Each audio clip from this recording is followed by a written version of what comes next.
Hey you and welcome to this video where I will help you out how to trade volatility index right here on Deriv. So what we're going to do first of all is go to trade and select right here multipliers and do trade again. I want to use my demo account so I can take that much risk. So I selected right here my demo trading account. Then what you need to decide for yourself if you want to trade volatility, we can select right here the volatility like the volatility 50 in 1 second or volatility 75 in 1 second. So you can decide for yourself which one you want to use. Now we also have this one right here. It's a little bit slower.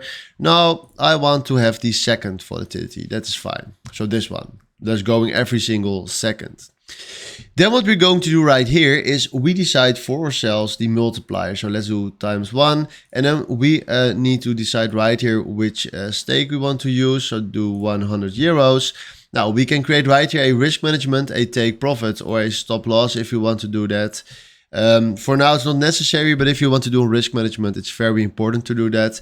And then right here we can click on buy. Then you see right here that we create ourselves a position, and now we have an open position right here, and we are trading the volatility right here on Deriv. So hopefully this was exactly the video where I was looking for. Thanks for watching and have a wonderful day. Ciao.